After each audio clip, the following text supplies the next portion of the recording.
Hello and welcome to the Gooner Talk, back again with you guys for another show, for another episode of our Tactical Breakdown series, the show in which we look at matches, players, teams and managers in an analytical and statistical way.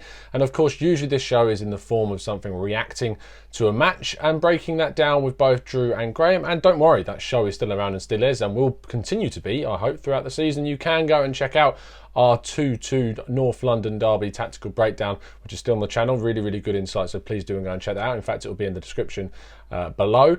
But I want to talk about something different. I want to talk about something that has bothered me since going to the Emirates on Sunday and watching Arsenal play in such a disconnected fashion, and that was mainly down to the midfield decisions which Emery chose to play in this game. And for me, that was a really big factor in the reason why we didn't take 3 points from that. Now, before we jump into things, please, of course, give the channel a subscription if you're enjoying the content. Give this video a like if you enjoy that too. And if you want to get involved with some of our live shows, we did one yesterday, and you want to get your name out there on our live chat and into the discussion, asking us questions, turn those notifications on and you can get notified when we do those shows. So it'd be really great to have you joining with those activities. But let's jump straight in and talk about what you're here for. Now, for me, the midfield was the key area on Sunday as to why we didn't win that game. It was very obvious that's what we needed to improve, and it was very obvious that that's the area that was really lacking. The decision to play without the creative midfielder in that lineup really was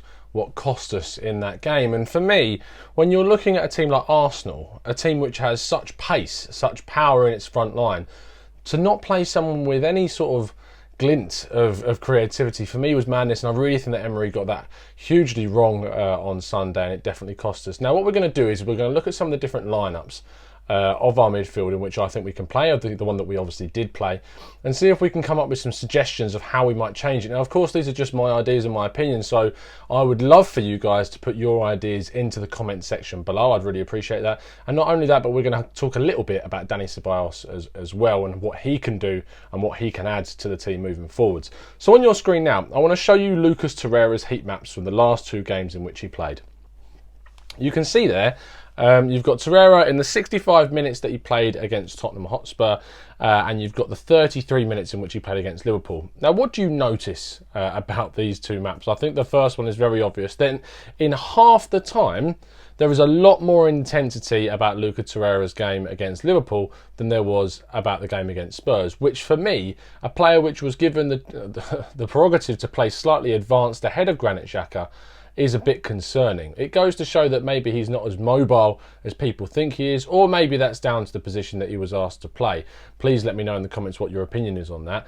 But against Liverpool, he was all over the place. He knew that he had to do a lot to cover the positions. Liverpool are very attacking side, but the fact that we played so poorly against Liverpool, and the fact that he put in so much more effort in the game against Spurs, even at the point where we were still not in the lead at this, or not in the lead, but not in the fact that we could even get on level terms with Spurs at this point, really does concern me. And actually, him coming off later in the game was what obviously got us that point in the end. But seeing the fact that he's not really about the pitch, wasn't moving forwards, I understand the reason in which he was played slightly ahead, it so that we could recover the position much easier in the opposition half and try and recover it and hit them on the counter much quicker. But we didn't really get to utilise that in any real sense. Now, for me, what we need to do is moving forwards is use Torreira a lot more savvy, and it's going to have a massive impact on how Granit Xhaka is used, or the lack of his use, which we're going to talk about in a second. But you can see there from the heat maps clearly that this centre mid slightly advanced role is not suiting him too much in terms of how much input he has on the game and how much movement he has. And actually it sort of shackles his ability to be that little terrier in the middle of the park like we really need him to.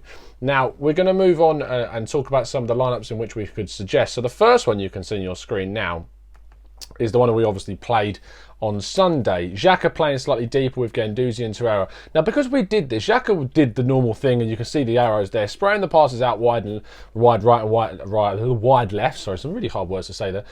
With basically Maitland-Niles pushing up further on the right-hand side, Kolasinac on the left, and Aubameyang and Pepe cutting inside very often because they were inverted.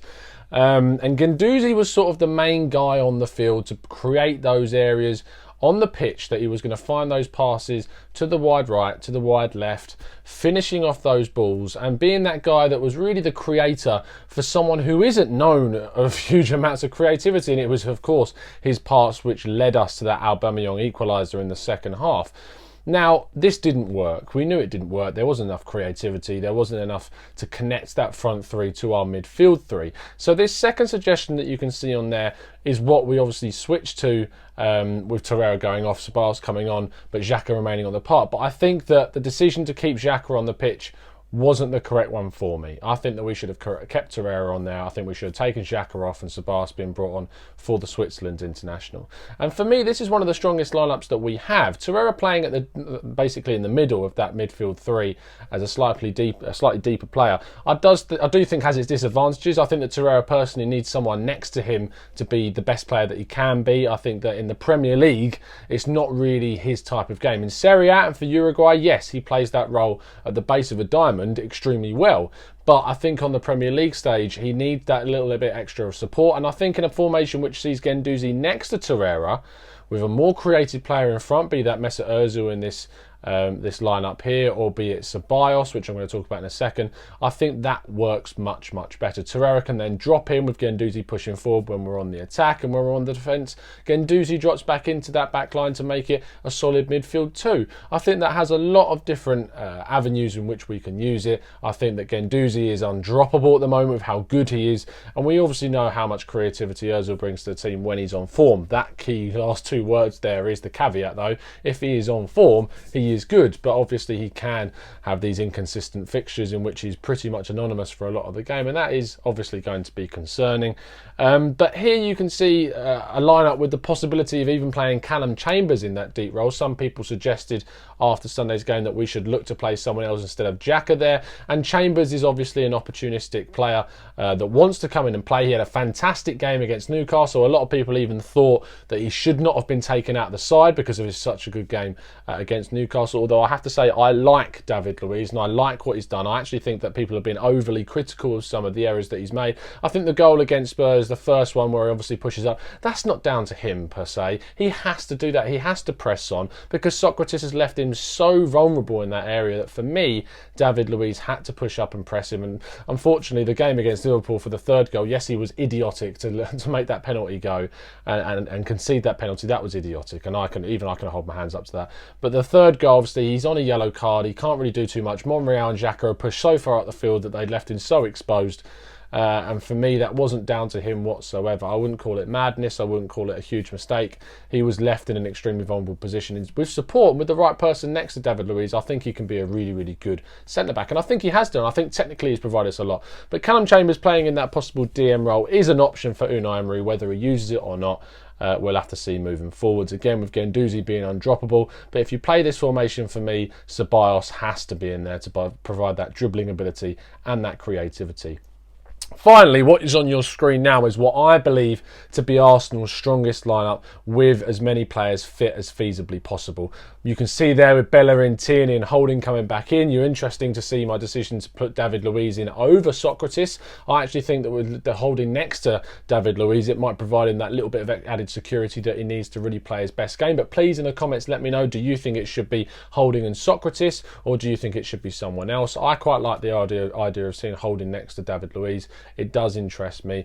Obviously, Bellerin and Tierney coming back in. I can't wait, as so many other Gunners fans can't, to see those two playing. But for me, seeing Torreira and Guendouzi next to each other on a pitch, for me, is what I'm most excited about in a midfield. With Ceballos being involved in that midfield three, allowed to push forward. You can see I've also included Ozil as a possible alternative option to play at number 10. Ceballos has said that he is most comfortable playing at number 8, and I know that, but I also know that he is so capable of being the creative force that Arsenal need. And that's sort of the next point that I wanted to come on to. I've had a couple of discussions on Twitter this week about Ceballos' creativity, and I simply don't agree with what a lot of people say about Danny Ceballos. Yes, he said he's a number 8. And that can't be disputed with, and that is his best position.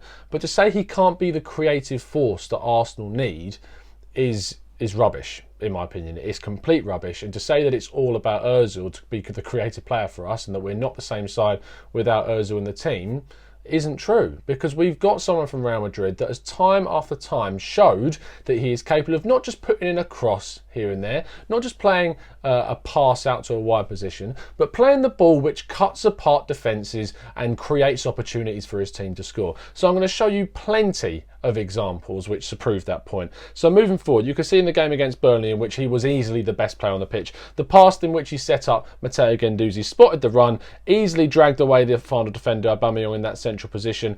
Guendouzi was left with a free chance to shoot, was unfortunately saved by Pope, but it was a great opportunity, saw by Ceballos. The next one, in the same game, at 1-1, Monreal making the run outside, playing the incisive ball through the midfielders and through the right back of Burnley, finding Monreal for an opportunity in which unfortunately he was slightly offside. This was actually the Nelson goal that was ruled out, but he played that incisive pass through the middle and he found that player.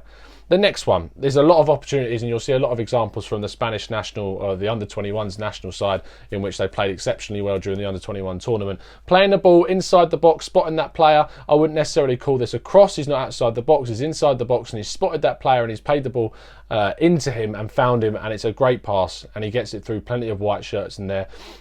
We've got another chance here for Real Madrid, playing the ball through defenders, finding on rushing strikers running through the middle. Another opportunity for Real Madrid here, fantastic pass through midfielders towards Benzema. Another opportunity here, slipping the ball through for an on-rushing forward to run through to take a shot at goal. Another opportunity here, playing that incisive pass through defenders, making that and seeing that movement. A criticism of him from people was that he doesn't see the movement. Again, don't agree with that. He sees the movement of plenty of players and finds those incisive passes through. Another one is where he makes those triangles, seeing the passes of players, seeing the passes available for those runs that are coming through the centre backs. Another one here when he was back in his Real Betis days. He's done this throughout his career. It's so blatantly obvious that this is part of his game, finding on rushing wingers. Again, another Real Betis opportunity. Another player has been spotted through not just one, not just two, not just three, four or five, but six defenders and midfielders clumped together, and he plays that key pass through because he knows the movement of his partners, he knows the movement of his colleagues, and he knows how to find them because he's got exceptional creative ability. It's easy to round things off there. I feel like I don't need to add any more to the argument. Please let me know in the comments if you'd like to retort that, or you think if there's anything that I've missed out in terms of Ceballos. But I personally think that the Spaniard has got all the creative skills and abilities and tactical skill to be able to be the creative force for Arsenal, even without Mesut Ozil in the side. I have absolutely no doubt about it. Against Liverpool, he didn't have his best game. He wasn't able to do what we know he's capable of. But let's face it, if we're going to put the alternative argument being Ozil being the creative force, tell me how many away games in the Premier League against the Big Six has Mesut Ozil come out as one of the driving forces for Arsenal's successes? It simply hasn't happened. Dani Ceballos has one opportunity. He's come on at home against Tottenham Hotspur and he transformed the game. He was the driving force for that team in that second half of the second half, and was really, really involved in us trying to get back into that game. And ultimately, whilst it was Guendouzi that found that key pass of a fantastic performance, a man-of-the-match performance from Guendouzi, it was Ceballos' switch into the game which transformed Arsenal into someone that lacked a link from the midfield to the attack, to a team in which was more fluid, more dynamic, more cohesive. And it's certainly someone that I can't wait to see prove so many doubters wrong throughout the season, and I'm looking forward to it hugely. If you've enjoyed the show, please of course give the show a like. Please enjoy the rest of our content by subscribing and turn those notifications on so you never miss a show, and leave your comments. I've mentioned it throughout the show. I love reading through your comments no matter what they are.